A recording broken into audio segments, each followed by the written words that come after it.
great to see everyone. You're all looking amazing. Looks like it's the middle of the day over there for most of everyone here. I don't see any sleepy faces. No, I'm tired. Obviously, it's full moon. Whew. The energy is coming through, but it's really smooth, like at least on my end. So what we're going to do is we're going to continue this build that we've been having together, this co-creation, this massive sharing of wisdom about self. And we're here at Secret Energy Worldwide Meditation Day 19. Okay, so now you can officially say to someone, I meditate. If they ask and you've never done it before, oh yeah, I meditate all the time. I've been meditating for the last 19 days. And so now you have that badge. So now, we're gonna do something even special again today. Like it just keeps coming. I give so much thanks again to all those that are participating and your higher selves and their alignment with, wanting to make sure that this comes across properly, want to make sure that this all goes through well for you, and wants to show you that it does love and it does care for you. So the first thing that I wanted to do first, of course, is to give honor and thanks to our ancestors. I always say the ancestors are in the future, or they're at least in the present with us right now based on how you've tuned in. And this is because of their vibration. This is because of their frequency. And also, we have us linking everything from all the way to the top, if you may, all the way to the base. Give me 1 second. I hear the music's on. I've been getting serenaded the whole time. Give me 1 minute. Okay, there we go. Let me see if that's all. All right. It's like, okay, I guess we're doing that today. Now he's coming in over the music. No, okay, so that was just on as part of the system and turned on by itself. So today is Tuesday, and as you know, we've been going over every single day of the week. And we've been digging so deep into the ancestral energies of each day. And we're going to keep this going on. I always have to put a disclaimer. Maybe we come in one morning and we say nothing. It's silent. There was, just silence for that day, which is always beautiful. But as of right now, the transmissions are coming through, and I'm great. I'm in a great space to actually share those transmissions. So since it's Tuesday, as you know, in the system, this is then the number 9. We say Monday, let's start with Sunday is 1, Tuesday is 2, but Wednesday, there I go, messing it up, right? So Sunday is 1, Monday is 2, and then Tuesday is 9, right? And 9 is the planetary system Mars. And we've talked about this, that Mars is a direct connection to protecting things. We even got deep and we talked about how to wage internal war on self to win all of the wars. We talked about that last Tuesday. So if anybody wants to tune into this consecutive build on this planetary system, they can check out, the last Tuesday's recording on this. So now, I want to also simplify things, because if I also get super excited on this thing today, that unless you're going to go out and run the beach and do some diving and all the rest of that stuff that goes with that kind of energy, it may be good to, especially on a full moon, just gently and calmly go into this next space and this next session within ourselves. It's always great to be gentle with ourselves. And, if you could take it slow with yourself, that's the best way to develop a relationship, as you know. So it's important that in all of this, that you remember your power and what's going on with you. And what I'm going to show you today is unequivocal proof, once again, how this knowledge and this awareness that we're talking about is not new. This is not Seven's message. It has Seven's spin on it, my unique spin from my spiral on my fingertip, and then the spiral on the top of my head. I got my unique thing going on, but 99 point whatever percent of me is still ancestral and connected in.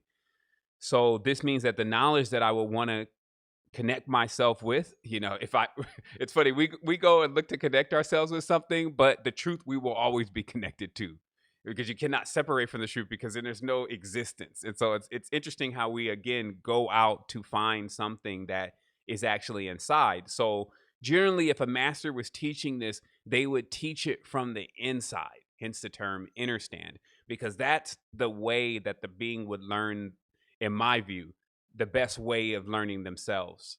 And I will say, as I continue to move on and years will continue to span out, if they wanted to know, well, what was my technique? It is understanding. That is why we use that word. Wholeness is it comes right after that, and it's just saying that if you stand inside, if you stand up inside, then that's the great level of power. And we're going to show that again today. But there's also this saying that if you don't stand for something, you'll fall for anything. And I heard that when I was younger, and it always just stuck with me. If you don't stand for something, you'll fall for anything. And I seen that so much in the world, because if you don't have like your own level of awareness and your own level of knowing, the moment that someone comes through with a better story, even if that story doesn't connect with your story, you'll go with that story. And I see this, that's kind of what I feel like is the clone type behavior that goes on in the reality, where someone just sets another person's story, and now they go with that story. And then they can't figure out who was the originator of the story, because generally when someone retells the story, they add their own little flavor or pizzazz, right? So it becomes important also for the originator of the story to actually even say, hey, this is coming from and cite. That's why they do that in references in books and index. Cite where it's from. Unless it's from yours truly. That's just something that you truly have bought out and you didn't see it written anywhere, so you can't say, hey, this is who started this. Okay? And so there's this new set of knowledge, false knowledge as I call it, that's passing around the dimension right now about these Hollywood stars going into jail, and that this is all a cover up for them. And then this was like a post passed on Reddit. Nobody know who really pushed it out there. It was in a somewhat of an anonymous account, and it detailed this as a conspiracy. And then others just picked that right up and said, this is what I think is going on. And we that have these information channels and know these data channels, we know the origins of when right now here we come with a new spin of this story. And then, but you'll see the teachers take the story and then act like it's theirs, because they want to get that initial, wow, he just discovered something that's deep. And truly that level of gratification with it, that's always going to lead to a bad process of awakening, not only for yourself but also others.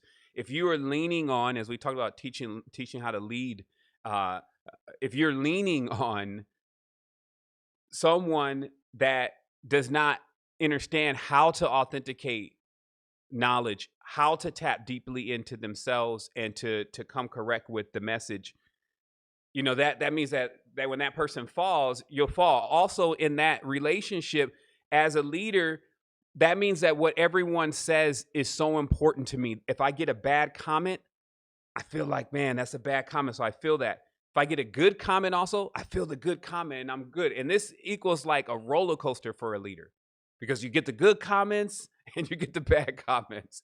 And if you're polarized, that means that you're sending, if in a proper polarity, you're sending your energy outside when it should be inside. Inside, we can confirm with all the beings that are internally with us that we all bear witness that we're all connected. Outside, there is this disconnect that happens, and that disconnect that happens because the outside is like it's a replica of what goes on inside. So if you thought of a chair in your mind, which is where it will start first, it'll start in your uter, it'll start in your womb first. You'll conceive. That's what I conceive thoughts. I conceive ideas. I could see it, and I start to put it together inside of my mind as an inventor. And then it comes out into the physical reality, but it is like not exactly how I visualized it. It still had to go through the limitations of coming through the physical womb. So this lets us know that how this whole thing about, on the great levels of clarity, what all this knowledge means, what all this wisdom means, versus in the huge distortion, what we would see it as. Okay. So also our ancestors did a great job at making sure that they kept the symbolism, especially around, what we had come into experience with, to explain to us our stories and symbolism, which I'm going to show here in a moment. But we also, now being in 2020, have to compensate for this change in form. We have to compensate for the change in formula, meaning if this is something that you saw 2,000 years ago, where everybody was only seeing each other. When it's time to explain something, you even have to explain that through the people that everybody is seeing. These are not books for the future, these are books for the tribe right then. So when we go back into ancient works, we have to, in every way, make ourselves a part of the tribe. I don't believe in tribes with an S, I believe in tribe with no S. Make ourselves one with the tribe, and then come in and then witness what is happening. Witness what is being displayed. So our first thing here is to see, from as long as we can remember. I can go over diagram after diagram, as long as people could actually begin to write and begin to draw. And the interesting thing is that they act like people started from like caveman paintings and then worked their way up. That is hilarious to me. Any real artist draws from their mind's eye. And so it gives them the ability to know the sacred cut. Like, it's not even something they have to know. It's like breathing. This is how you get an artist will start drawing something and it'll be like exactly the way it looks. And you have friends like this in school. You be like, man, this dude can draw, or she can draw. And so this drawing ability is a natural ability that is projected from inside, internally. So to insist that mankind drew stickmen on cave walls and these diagrams are explaining to us everything, that's ridiculous. Because before we would even come into conception yet, personally, as a certain race of beings, there had already been a race of beings that were here on the planet going through the human experience in probably 7.0, 8.0 bodies, meaning that the templates have always been present as far as the vastness of the human being. It's like what the mammals were saying. They were saying, well, this current humanity's idea is that as we go forward, we advance more. But actually, it's opposite. It's the further we get away from the origin, we actually degrade more because we're further away from the source. And awareness of the source gets more vast as you draw closer to it, not pull away from it. So this is why the encouragement always was to go internally into self, to understand. So now, right away, only thing that we're looking to establish here, because unfortunately, many of the images here are not as clear when it comes to, like, high definition, to, what does they call that, 144 pixels and all of that, pencil depth, because a lot of this has been copied or taken pictures of right out of cards. Okay. And these cards, I mean, like cards where they're like bamboo sheets, rice sheets. So when you're taking pictures of that, after time, it's not going to be as photogenically clear. So I do want to mention that today, that some people are like, oh, that picture's not as clear. But this is the best we can get, but the picture is clear inside of you. So what we're seeing here that we need to identify, because we're just taking this to the basics right now on Tuesday, so that we don't over stimulate ourselves on Sunday when there's already a lot of energy coming through. The energy felt really good today. I trust also that the energy that I'm feeling that feels balanced is the same energy that the tribe is sharing, because we're co-creating something.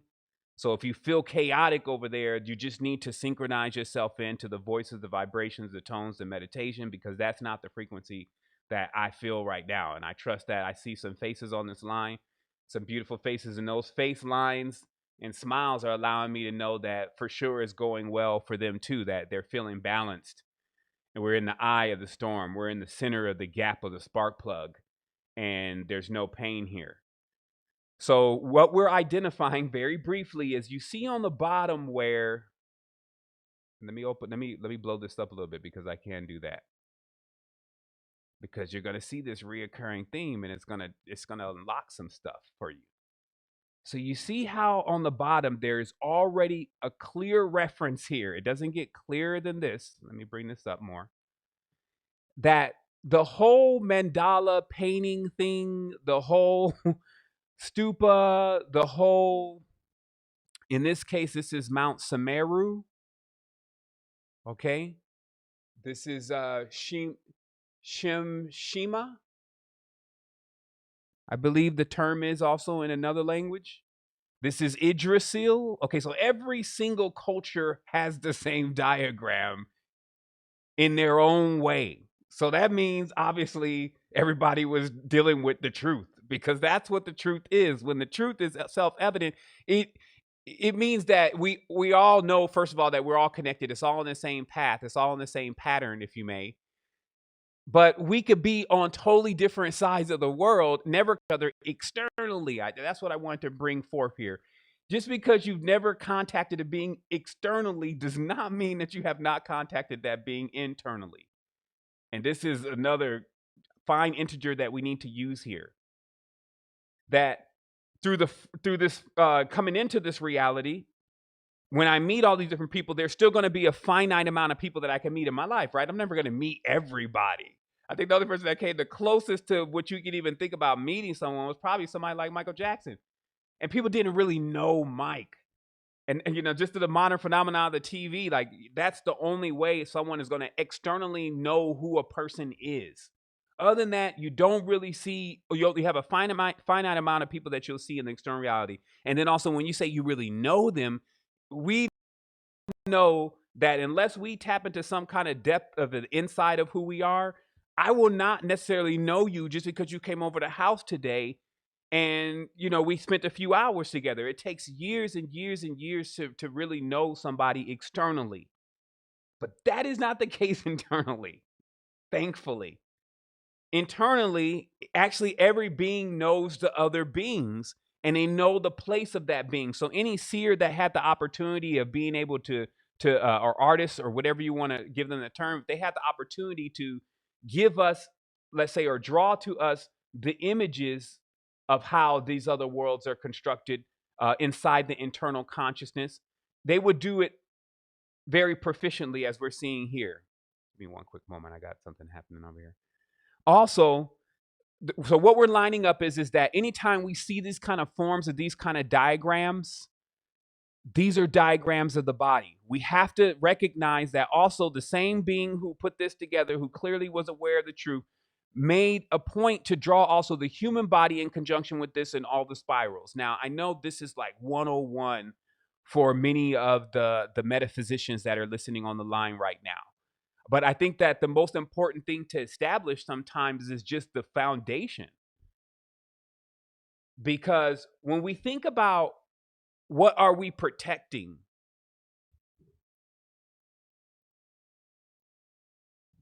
that's a big thing for Tuesday. Like, what are we protecting anyway? Like, I just don't want to be sent on this mission. Like, let's say some of the soldiers right now, they don't know what they're protecting. They don't know if it's the corporate world. They don't know if it's the people. They don't know if it's the entire universe. They don't know if it's just their family. They're confused about what they're protecting. So that energy about being confused about what one is protecting is definitely a direct phenomenon going externally to try to protect external things. When internally you have the most power. If you could ever do anything about principalities, these means like the overarching energies, which we'll see here in a moment, that are involved in certain vibratory frequencies and spaces where others may project into, meaning that as we create a world co-collectively, there's also people here that think very distorted and move very distorted, and they're holding up a wavelength and a frequency too. And if we drew that out, we would draw it out with the things that correspond to them. But they would still be in the co-creation with us. But the co-creation, it's vast. So it's important to have a map. And it's interesting, again, that our bodies are the map. So as we keep looking deeper into this, now that we've already been able to establish that the coiling and the spiraling, what looks like the arm, is the body. So right away then, when we start blowing out pictures like this in these cultures, and we put other bodies out there, what we're saying is that we're saying that there is other forms. Okay, let me explain this again. The design in this center is the body. So, quote unquote, you are here. You know how they do that on the map. This right here is the body. So this is where it could get confusing sometimes because some people are like, well, they're looking into this thing. No, this thing is the body. Who's looking into it are the other beings. And just like me and you are here right now, there are other beings in other places right now. It's kind of like it's a part of the phenomenon of this reality. It's very hard for us to accept that there are other beings because we always want to figure out what they're doing with us and how they're doing with us. And we get into this whole thing where we're trying to figure out how they relate to us. But when you think about meditation and you think about being on a greater stage of your consciousness, you kind of let that whole us thing go and you went into a whole, so you're not like looking at a person, look what they're doing. You're not like sitting there judging, like, look what they're doing, look what they have going on. You see how she combed her hair today? They fighting again. I can't believe they fighting because as a massive being, if you were doing that, well, you would kind of be caught up in the reality of the being who was doing all of that. So what is often showed here again, and it's just a reference for this ancient work of encoding that obviously these are Oriental depictions from the Orient, ancient Orient. This is how they're depicting things, right? So now this spiral, and I'm going to show you also, I do have to explain one very, very important thing about this. This is the most important thing as you're going to see. It's going to be the ongoing theme here when you see all of these drawings. These two beings are in your DNA, okay? Like this is what it stands for. That around you, your ancestors are always connected to you. They are your DNA. It's better to see them at like that. That's why you're going to see this consistent spiraling thing. It was what I was talking about before about everybody's actions is casting a net. Everybody sends a ripple in. Everybody sends a pulse into the cosmos. And then it gets entwined with everything else. And that's why you always start seeing all this embroidery and all these designs and all of this ripples and all the different directions that the ripples can go. That's the design, that's the style or the design of all the time these type of drawings. So the next thing that we're going to bear witness to here is what you see happening in the pictures to the right, which is that there's this coiling motion that it's like a beam. It kind of like starts concentrating all of the essences from everything and focusing it into certain points. Now, what this diagram is actually, I'm going to show this here, is a clock. Like it came out also as a clock. If you see on the left side, there is what would be called, or I believe it's called a rankuku. It's an actual clock that is depicted in the model of the entire planetary system. You can't even just call it like Earth. It's like the entire cosmos is all here inside of you and then replicates infinitely. But what I'm getting at here is that this spiral motion, this ripple effect is the most important thing. We always talk about how this phi is very important, it's very powerful, it equals creation. We see these spirals, you know, we see the dragonfly's wing, we see all this geometry all the time, but what does it mean? And is there like a summary of geometry? The summary of geometry is the spiral. So this spiral force is the action of concentrating something, right? Like focusing something, and then also deconstructing it. Defocusing, if you may. And when something is, let's say, for instance, it originates somewhere, it's concentrated, and then as it emits out, it becomes less and less concentrated until it changes position. So cosmically, the course that we've been talking about, the currents are already being set by what is depicted here as these celestial bodies moving around the ocean, but really, moving around space. You think this is space up here, but this is really the ocean, and we're going to see this in just a minute. But what I'm saying is that there's larger forms, large as far as force, moving through the deep. And their motion is creating the currents. So the currents that we're seeing even in the ocean, the currents that are there, are moving because there's something in there that is actually causing that motion. It's actually, and I can't say it would be huge in our extent of knowing things that are large. This thing may be so small, but still moving and creating a current and a force. Because all of that is really based on focus. So let's rewind here, because this has nothing to do with the external realm. The external realm right now, like that we're living in, is somewhere in the outer ring. It's a projection itself. So it's in like the outer rings. Because why? Why is it there? Because I don't want you to think people like I'm projecting over the top of this reality. It's the behavior of what's happening, the lack of awareness, the division, the idea of division, the idea that one is separate. That is, if one believes that they're separate and one believes that there's not everything and all in here, not out there, in here, then consciously they project themselves into like a box. And this is already known to already be the design. That's why, again, when we go back into the beginning, we find, what do we see? These box-like shapes where the being is, or the confinement of what the being thinks that it is and where it's living and how its kingdom is set up and all that is still like it's a very blocked kind of concept, right? So that's what I wanted to also just bring light to for us all, is that this whole unity thing is no joke as far as the level of power that we're talking about, as far as what it unlocks, but also a level of power that you would need. If you're without the power of unity, man, you're going to have a hard time for sure withstanding this and withstanding what's happening in the world, because you're going to feel like you're alone.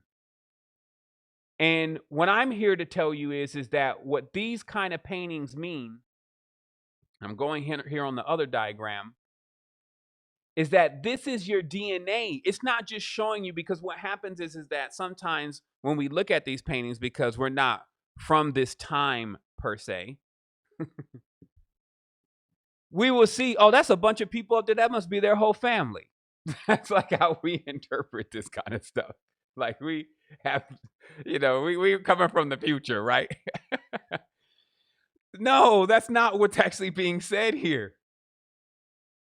What you're seeing is that this is the DNA. This is what's running through everybody.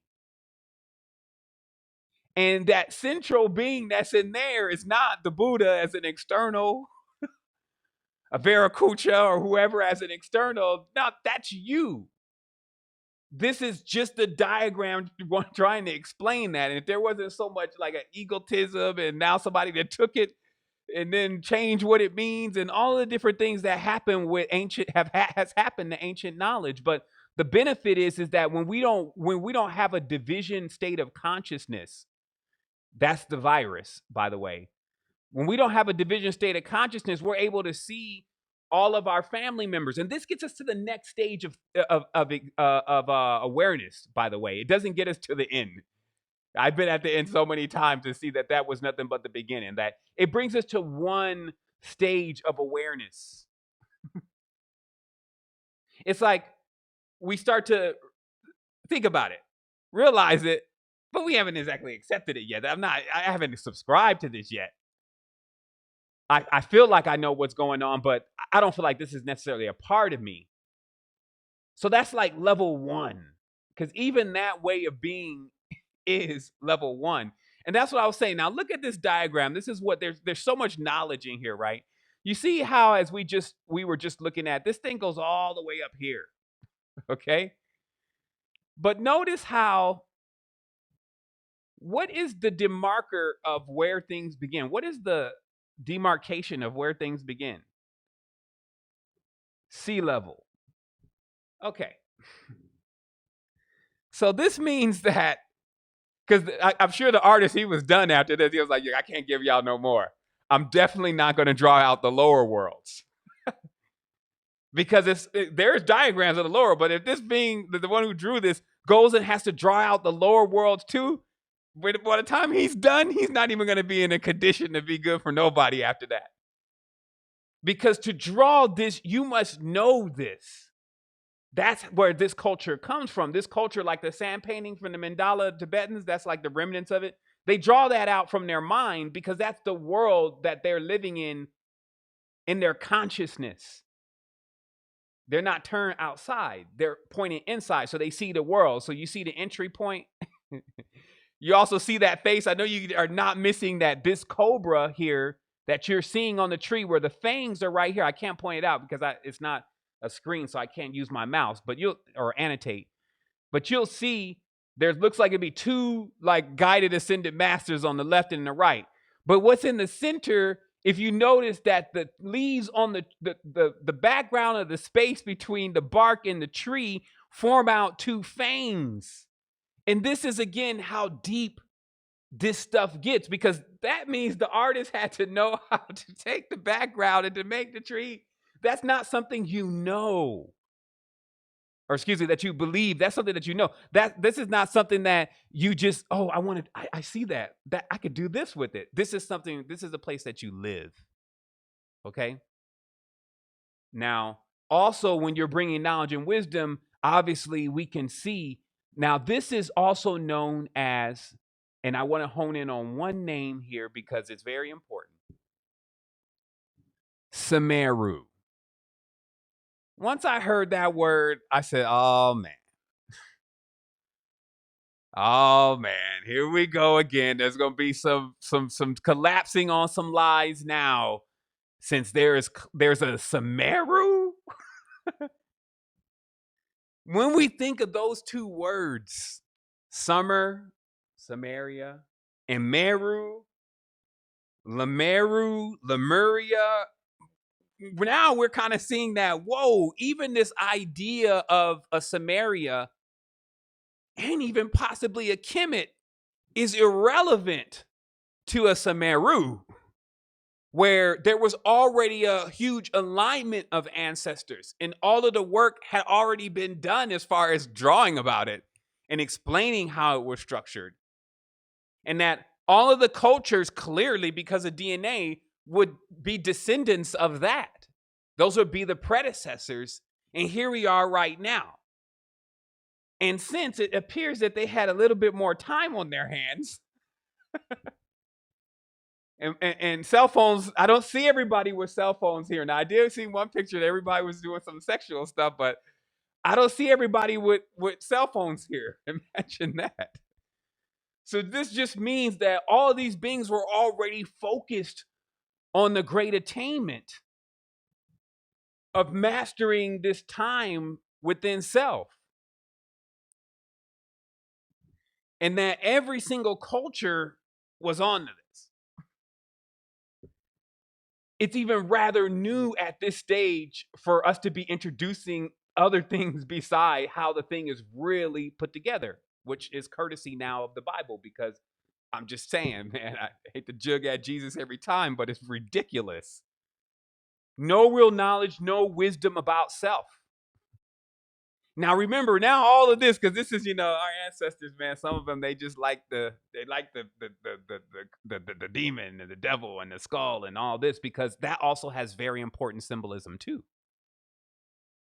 Like there's some skulls in this culture as we get into, let's say, Guru tomorrow. Just the concept of what a skull really is, and I believe that was that yesterday before yesterday, our sister came in, with a haiku about the bones, and just what the bones story is and how deep they are and how much memory they hold. Because in the calcite even on the pyramid what they would call the outer casing of the pyramid was stripped away because that was what was carrying the data. The data was in the calcite. The calcite is the bones. So it was like just a huge diamond mound of a diamond bone. And that, of course, is also a cognate of the dragon's egg. This is basically the outer casing of the dragon is symbolic to the protector because that's what's protecting. It is symbolic also to the outer layer of the skin. The skin is protecting, not harming. So that's why now when you see this, like when you have enemies, you find them everywhere. But when you have only friends and allies, that's all you see. So now notice then, now somebody seeing this is be like, oh my goodness, it's going to eat everything.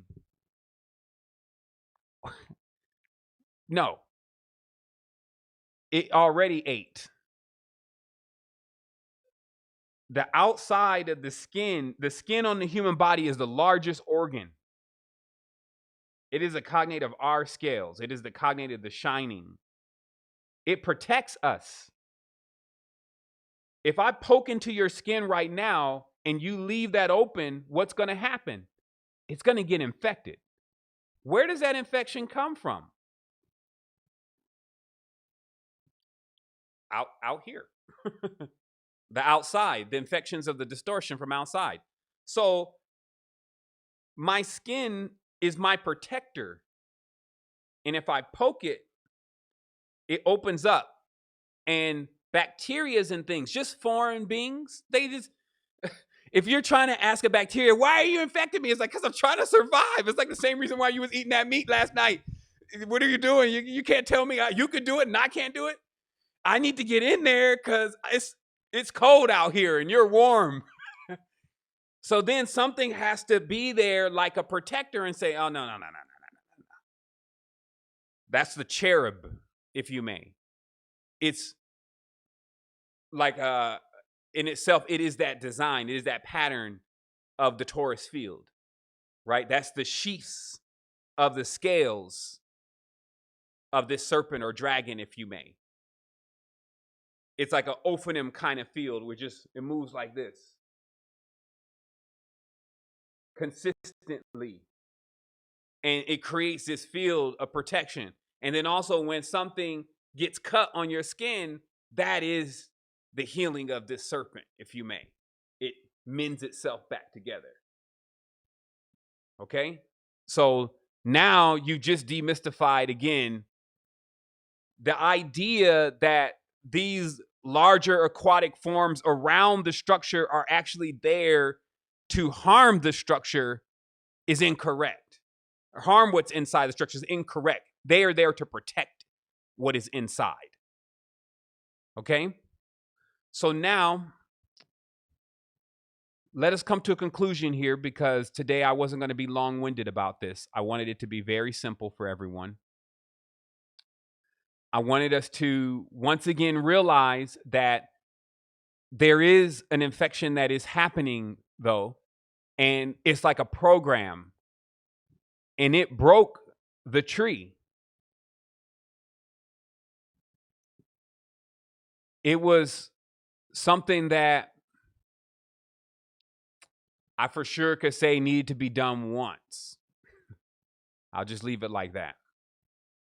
That we had to even go through the process of seeing what it was going to be like if we no longer were connected to each other. I know, as silly as that sounds. If we were one for this one existence, believe that we were separate from each other, we didn't need each other, that we hated each other even, especially certain ones, and that the only use that we have for each other is to bring me my stuff, serve me, you're a servant.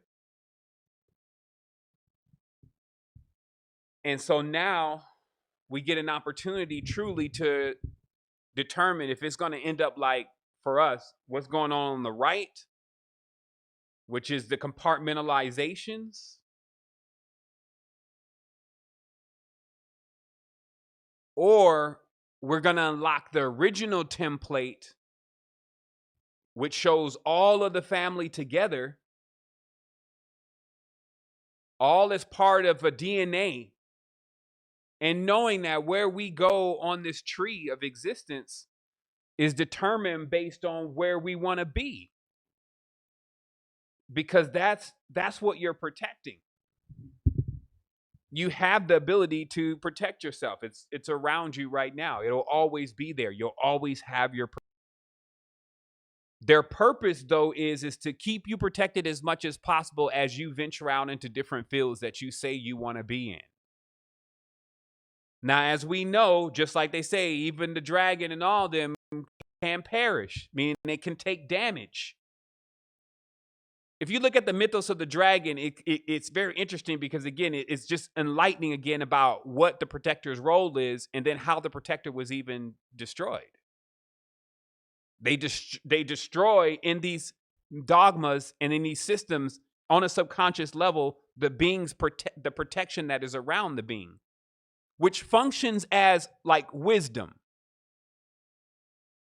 Okay, if you want to understand what that symbol means, or the person has a dragon wrapped around them, that means that the wisdom or the skin is wrapped around them, protecting them.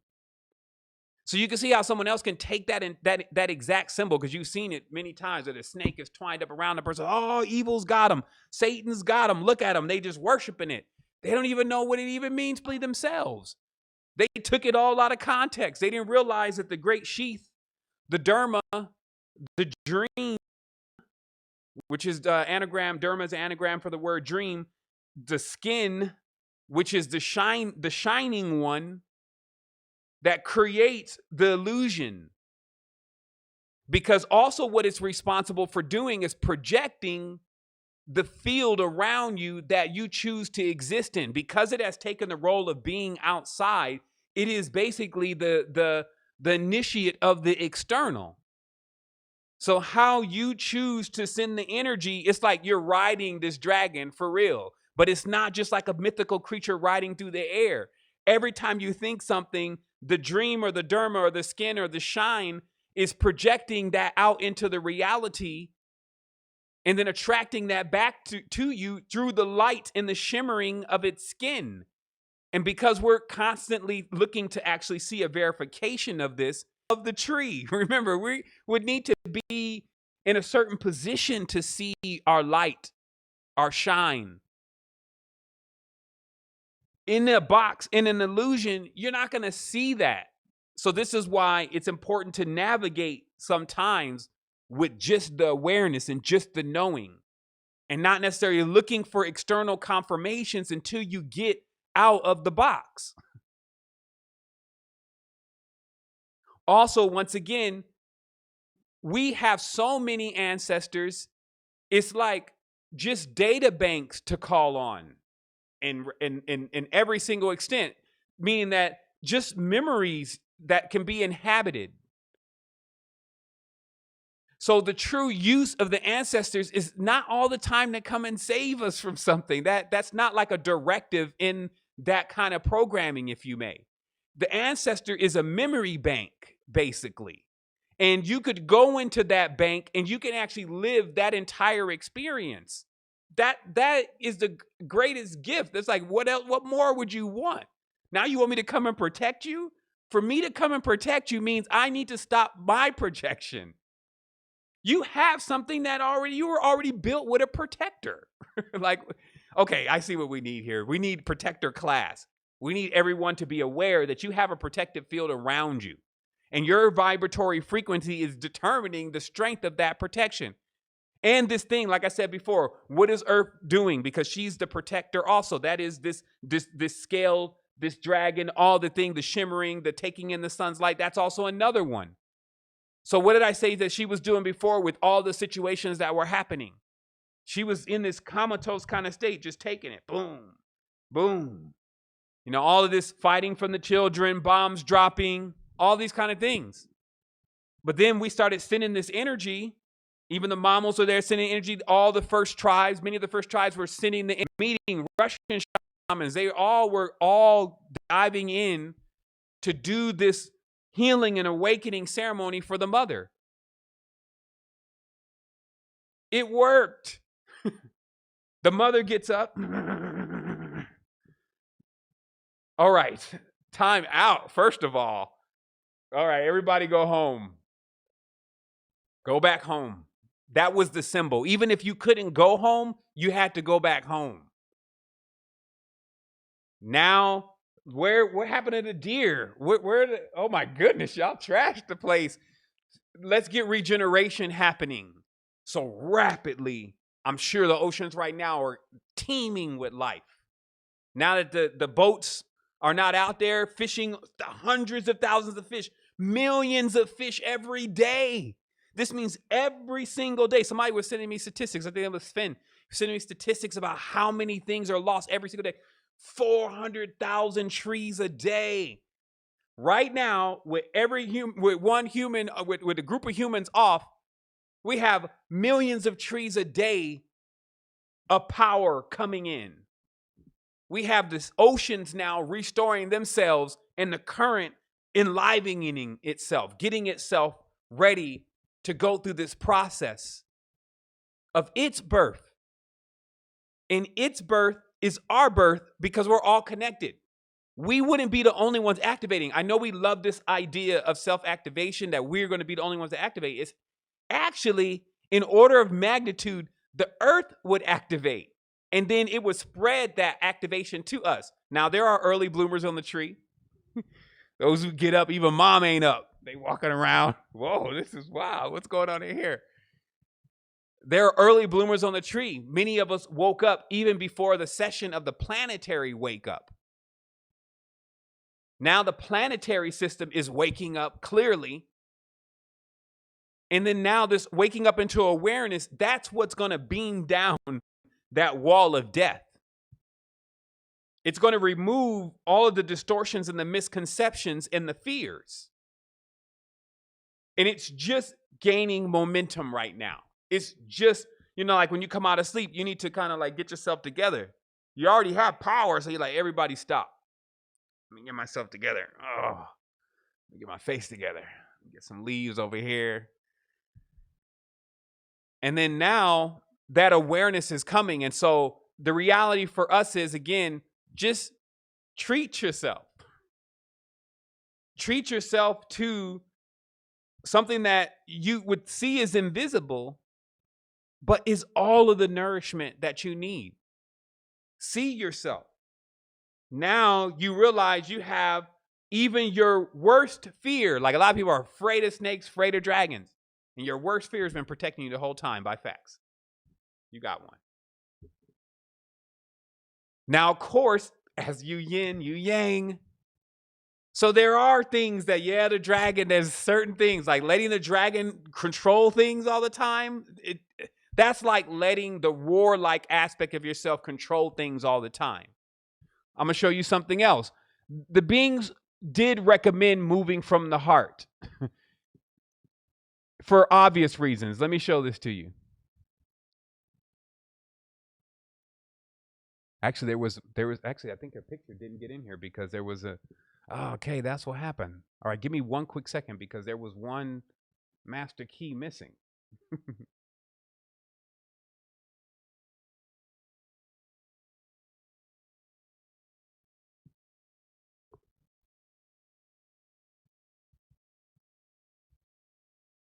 Yeah. Okay, there it is.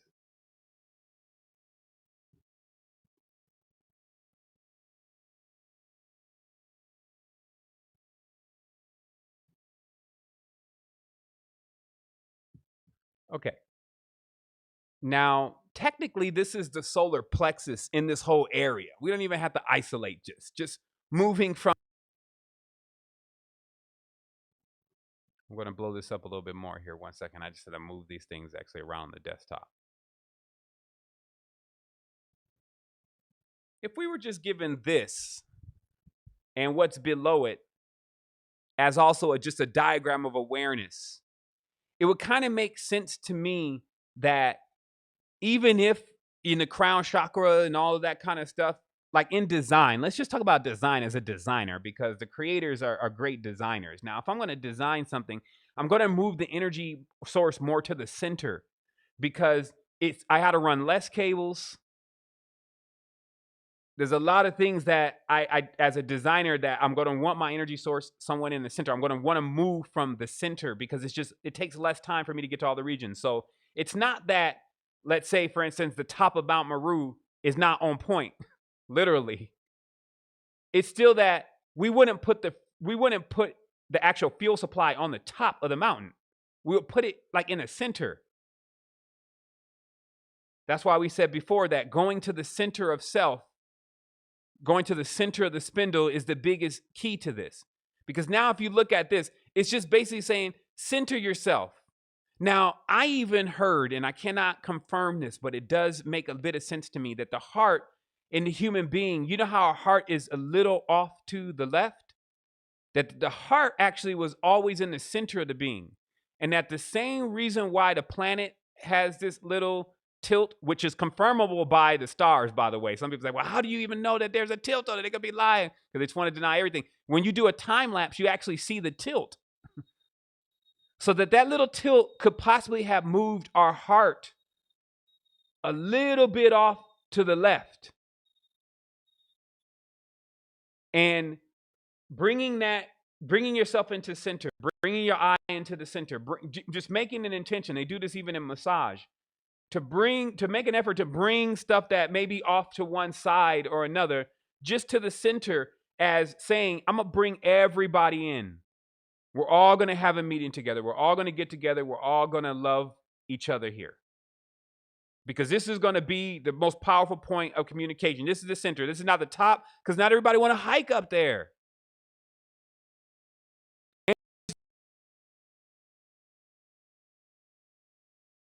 We're going to make it right here at the center. So now also here's the thing, because the serpent thing is replete.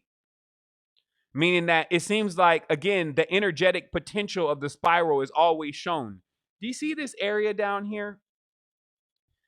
Now, it's not hard to tell that they're saying this is something serpentine, something aquatic. And as I said before, we got all of these parts from things that are even displayed separately in the ocean.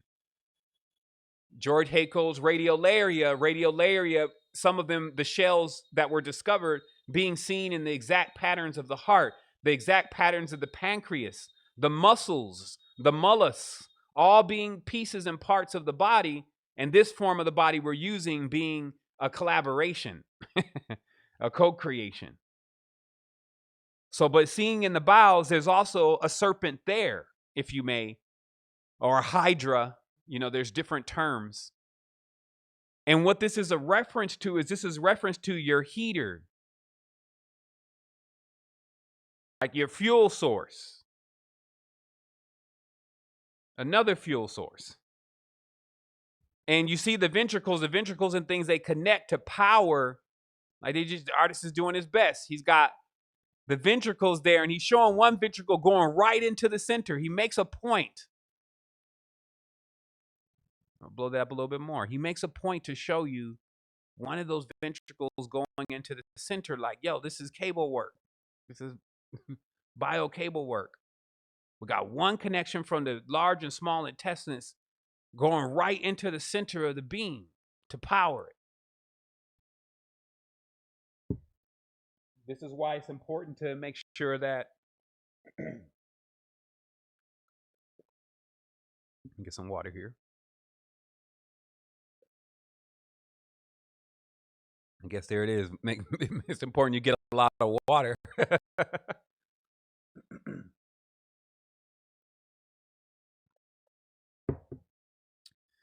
Okay. So it just means that small intestines, large intestines, as many have seen that have gone on a cleanse, once you move out that lining of fecal matter, it makes this thing vibrate. It's very simple stuff. As more and more food and things get in here, ever since you were even born, because it's a long track, it just kind of hangs out on the walls, and then it gets like hard.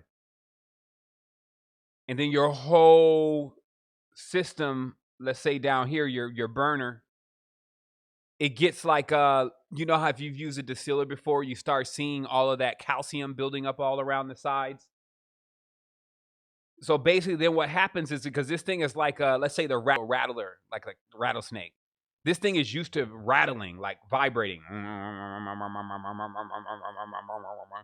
and through its vibration, it sends a lot of power into the rest of the chakras. Right? That's why they call that the root chakra. But it's just, again, taking it into the basics, but going deep in there to realize that, once again, that this is being powered by that. And that just as amazing as this could all look, this is us. Like, even when I look at stuff like this, I'm like, fascinating. And then I go something like, I wonder who lives up there. Until I take this within myself, and then you'll get always the tree in every design. Like, there's either a tree on the left, tree on the right.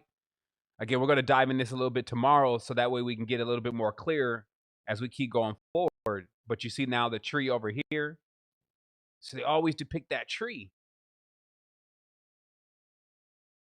And it's funny because even the tree starts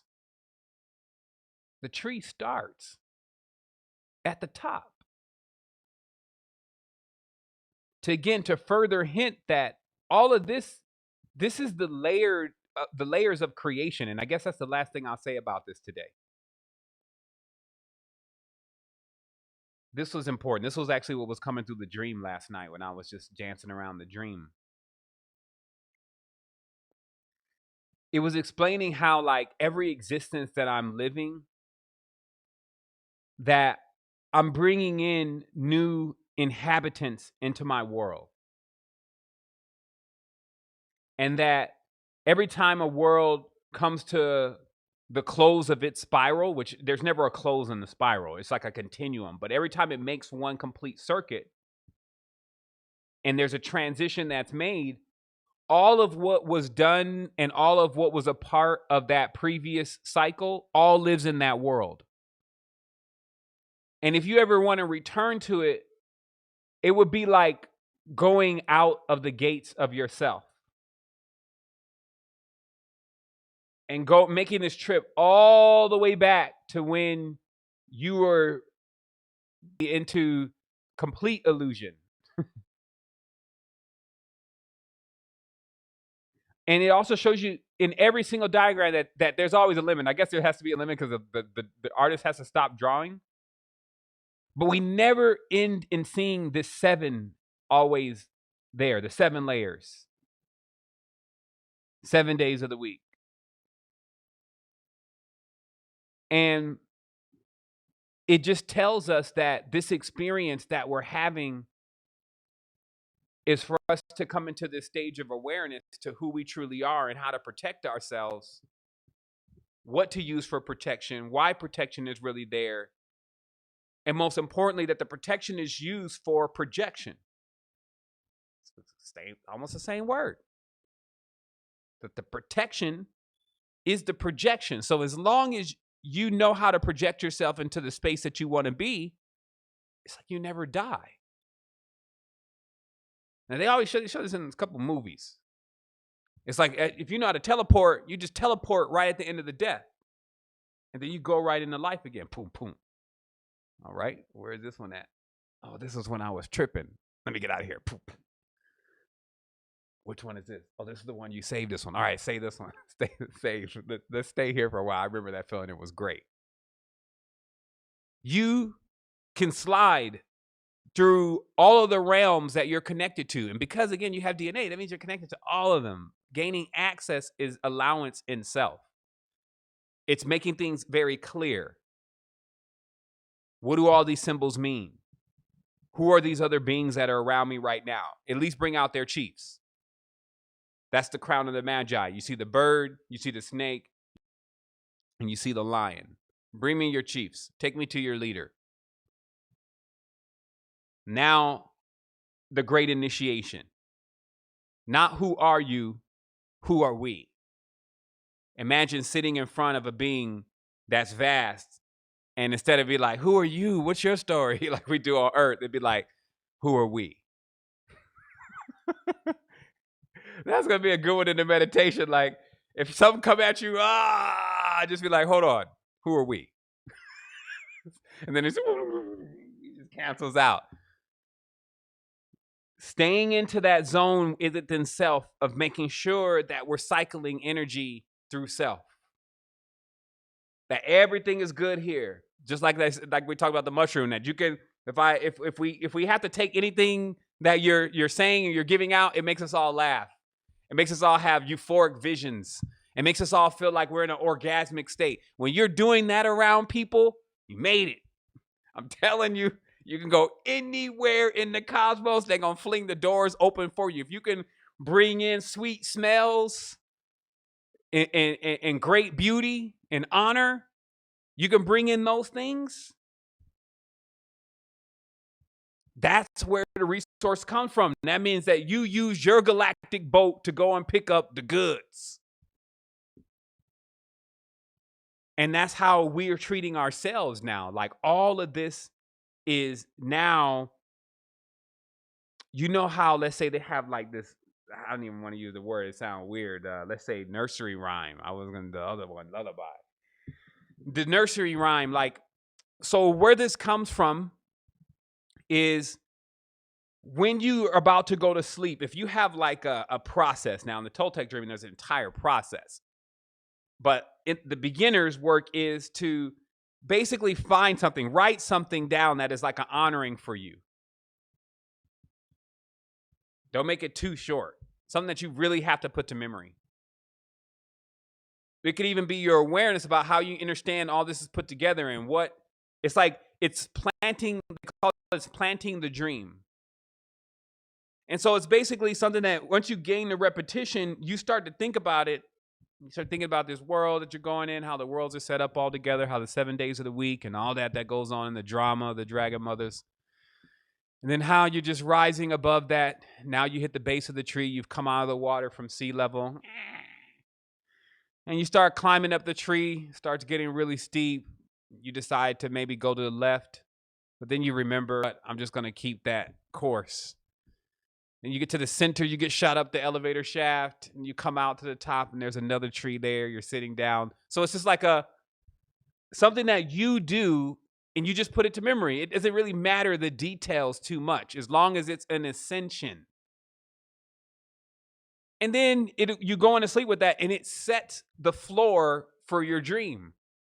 As long as it's committed to memory. If it's not committed to memory, it's not strong enough. It's not in the bank. But if you set it to memory, this process, you arrive there because you doze off before you even finish. And then bam, you start there. So in this space, in this time that we're in right now, this is what we're doing.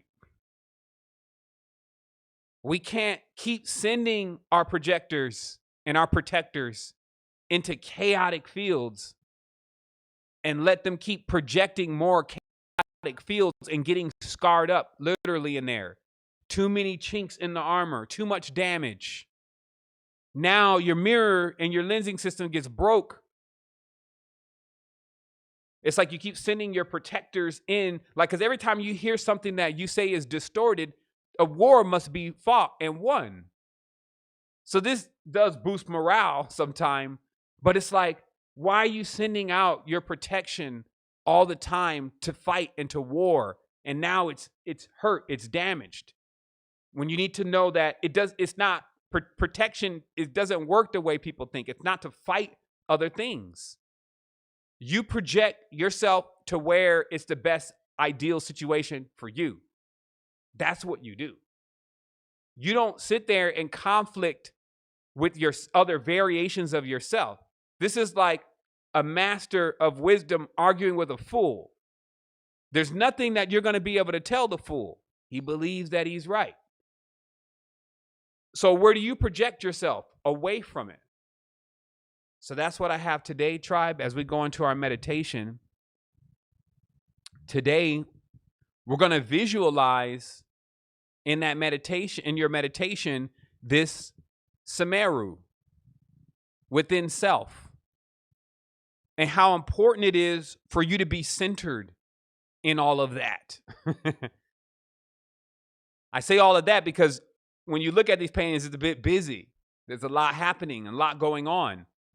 And that's life. Like even around me now, there's thousands of life forms. There's birds over there tweeting in the tree. They're doing something. There's a gecko running across the top of here. There's a snake moving probably underground. There's all types of things that are moving and in action.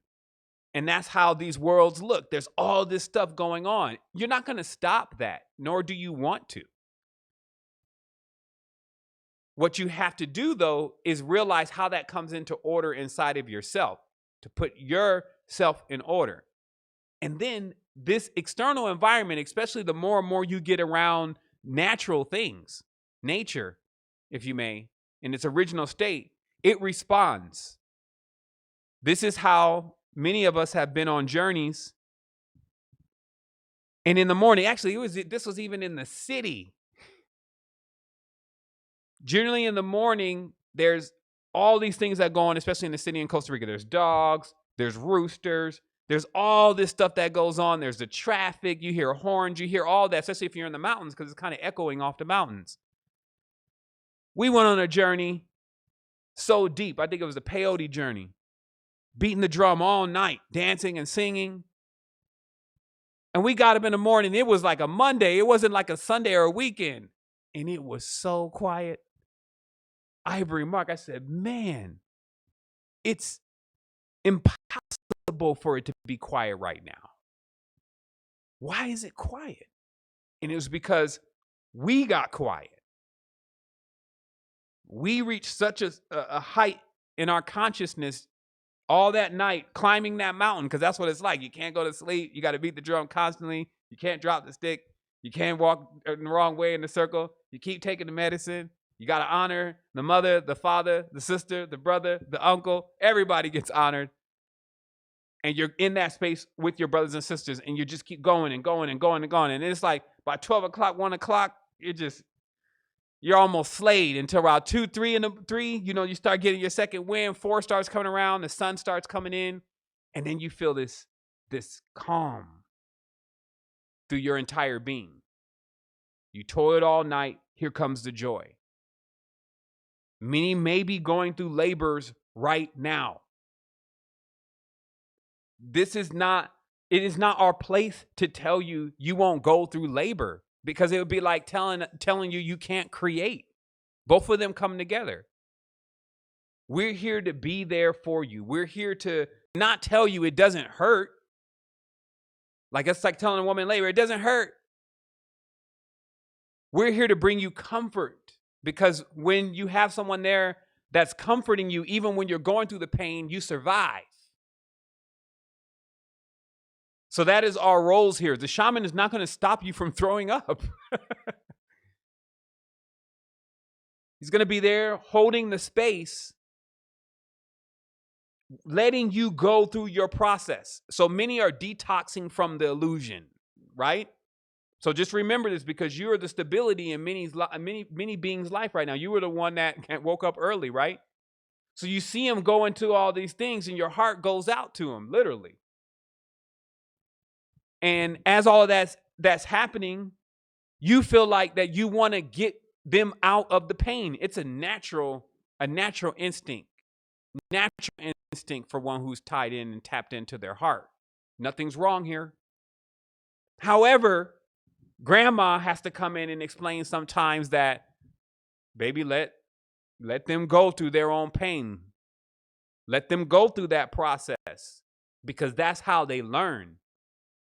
And also, it's a different kind of learning. And this is it right here. It's a different kind of learning, because once you learn something, you start seeing how you don't need to go through lessons. Listen what I'm saying. Once you learn something, right, the hard way, you start thinking about the wisdom that was already given, and how if you had to follow that wisdom, you wouldn't even have to go through the hard way.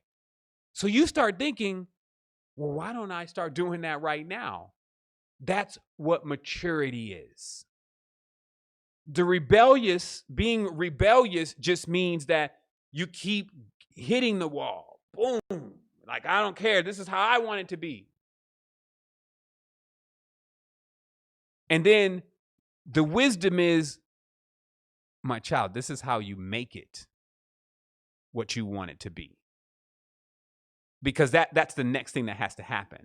If you're railing against a certain system and you're telling them this is how you want it to be, and that's their system, that's an error. That's where the co-creation went. If the mass majority and the conscious and the co-creation wants to take things in a certain direction, it's like that's them. There are other co-creations. There's other boats sailing off here. This one illusion that is going into a certain direction, that's not the only boat leaving. There's others. And so this is where we can come into a great level of awareness within ourselves through all of this, because all this knowledge, it points back to that the true being that's in control of things is you, and that you actually have some stuff. Like we just talked about the protector today, and that's not the only thing that you have. We just went through every single day of the week of how all of these beings are actually in allegiance with you, and they just need to be told what to do. And if you're giving them commands, be afraid.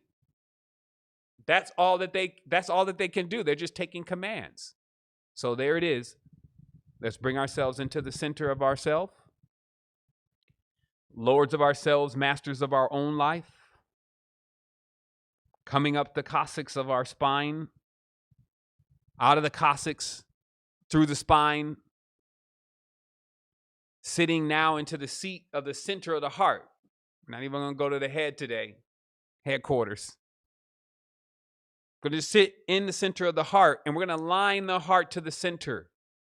We're going to bring the heart into its, what is it? That's the chestahedron. We're going to bring the heart into its perfect alignment. So that way you can have that central core. And then also you're going to personally work on, your bowels, your heater. Just make sure that, things are cleaned out as possible. That's one of the biggest ways to boost your immunity. And you're now seeing how all this stuff is tied in and connected. So we got this other protector out here that's just waiting. It's just waiting to get a little bit more charged up. Because this thing is not even just designed to just heal you from cuts and to keep you protected from viruses. That's not its only service. That's like the yang to its yin. It's really a projector. It's responsible for giving you the reality that you want.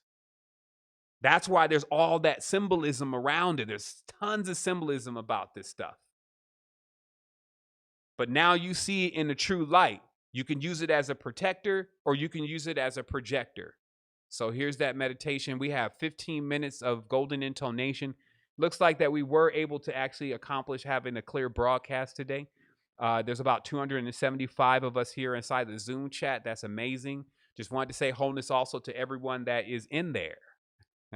I can't even say out there anymore. Everyone that is in there, going through this process with self, loving self, dissolving the forms of division and the misconceptions, which is just ignorance, being wise now at a great time. Look at you. I couldn't pick a better time. You know how like some of y'all just like to party until it's just like you just barely make it in. I know if that's some of y'all, that's what you did. You got it right at that right point. But you do have to climb though. None of us can climb for you. These are proficient maps laid out. We go up and down the mountain all the time. We saw the ladder going up and down. So we go up and down this mountain all the time. And this is what the terrain looks like. We even try to clear off the path at times, but you're going to have to walk it. Walking right into the center of yourself. Loading up your projector and protector. Merging these forces and getting rid of the duality. If you're still like in a racial bind, you're looking at another rainbow, but the program's got you. The matrix has you. The false matrix has you. If you can't connect to them, you can't connect with all of the other things. Are you going to let one misconception, one program disconnect you from everything? Because if you have one break, this is so simple to understand, but common sense, any of these complicated, you could take the cell phone, anything that has wiring in it, which is a symbolic to the stars. If you pull one wire, the whole damn thing don't work. I could take one fuse out of your car and your car will not kick off until you put that fuse back. It's one break that powers down the entire thing. That's why you have to be such a master at eliminating those kind of misconceptions that every time you see, so I don't care how big, how bad, how ugly, I'm just going to tell you where to go. What are we saying today? Fix your teeth. Whatever you got to do to actually transmute the energy into what it is that you need to transmute it. But if you are trying to get rid of it as the all, this is going to be difficult, as we said before. Then you cannot accept the title truly. You may say to everyone, yeah, I believe we're all connected, but you will not be connected. You have to see the power in the connection to be able to connect. So that's the thing here. Now we're seeing the power of the connection internally with ourselves and how that turns us on to everything.